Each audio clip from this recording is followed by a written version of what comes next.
décapage de la fouille de 2018 est contigu au plan de décapage que nous avons fait en 2016. On se trouve ici au cœur de l'oppidum, sur des maisons, des caves. L'ensemble présente sur ce décapage une maison de 8 mètres sur 8, montée sur trous de poteaux et des tranchées de fondation. Et les poteaux au nombre de 8 par paroi, avec des côtés de 8 mètres dans les deux sens, orientés nord-sud, avec une ouverture vers l'est. Devant la maison se trouve avec des fosses de rejet d'animaux et de céramique. Leur première utilisation n'est pas connue, mais elles ont servi de poubelle par la suite, ce qui fait qu'on récupère de la céramique, de la faune, des objets métalliques, des monnaies qui permettent de dater le site dans son contexte. Donc là on est en train de faire le dessin d'une coupe. Donc une coupe qui a été faite dans la moitié d'une cave. Donc ici à l'époque gauloise on avait une grande cave qui était utilisée pour ranger les denrées alimentaires, les boissons, etc. Et puis une fois qu'elle a été abandonnée, elle a été remplie en fait de remblais et de divers objets. Et donc en regardant la coupe, on se rend compte qu'il y a plusieurs, ce qu'on appelle des strates, il y a plusieurs couches qui dessinent une sorte de marbré avec une succession de couches noires, de couches blanches. La cave a été abandonnée et puis ensuite remplie de diverses couches de terre, sûrement prises aux alentours ici de la maison. C'est pourquoi on retrouve du mobilier à l'intérieur de cette cave. On a notamment retrouvé par exemple une meule, divers petits objets en bronze qui seraient peut-être issus d'un atelier de bronzier, puisqu'on a retrouvé aussi énormément de charbon au fond, charbon qu'on voit très bien aussi sur le dessin. Donc là on est sur le site de la Chèpe face à des caisses d'ossements qui viennent d'être lavées suite à la fouille. Alors l'étude de ces ossements animaux donc de la période gauloise va nous permettre de savoir en particulier quelles étaient les espèces élevées par les Gaulois, quel était leur rapport à l'élevage et donc à la chasse, et surtout quelles étaient leurs habitudes alimentaires. Alors l'étude de ces vestiges en fait consiste d'abord à les déterminer, à savoir de quels animaux il s'agit. Là vous avez une mandibule de porc par exemple, ici une mandibule de bœuf. Et ces ossements en fait vont nous révéler beaucoup de choses sur l'élevage à la période gauloise. À savoir à quoi ressemblaient les animaux élevés par les Gaulois. Ils étaient en particulier tous caractérisés par de petites tailles. Et quelles étaient les modalités de l'élevage. Est-ce que ces animaux étaient gardés longtemps pour le travail, par exemple pour le bœuf, ou est-ce qu'ils étaient tués jeunes pour faire de la viande de qualité. Donc c'est toute l'étude des ossements qui va permettre d'avoir des renseignements sur l'alimentation des Gaulois de la Chèpe.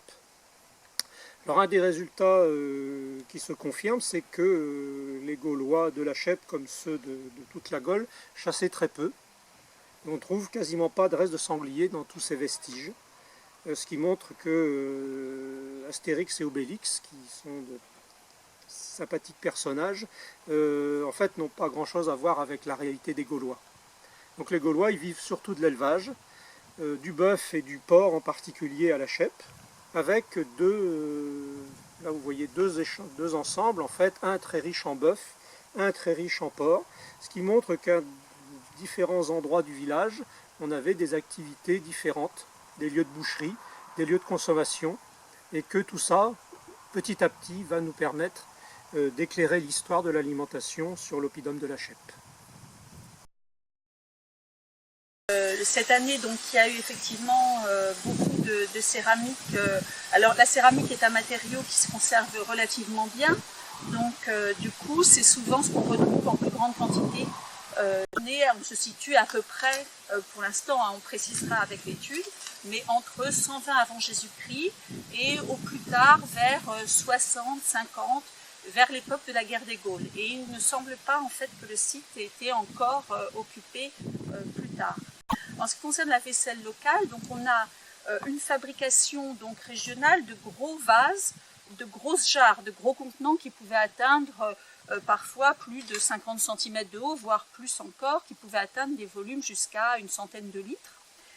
Donc on enduisait en fait le couvercle d'une matière qui permettait presque de coller en fait et de sceller en fait, d'éviter que l'air donc ne passe, et on pouvait avoir un contenu bien protégé, bien à l'abri. Parce qu'on a un de fragments de ce type de gros jarres qui présente donc tous des restes d'une matière qui servait en fait à faire, c'est un adhésif en fait fabriqué à partir de végétaux, à partir d'arbres que l'on faisait chauffer, et on faisait des espèces de goudrons végétaux qui servaient à faire de la colle en fait, la colle de l'époque, et ça servait à réparer. Alors là peut-être que le vase a été réparé. Alors là on a une vaisselle très fine, soigneusement polie au cours du tournage, avec des décors de rainures, on voit, faites au peigne, avec aussi, pour finir, des décors lissés, très fins, très légers, mais on voit des séries de lignes.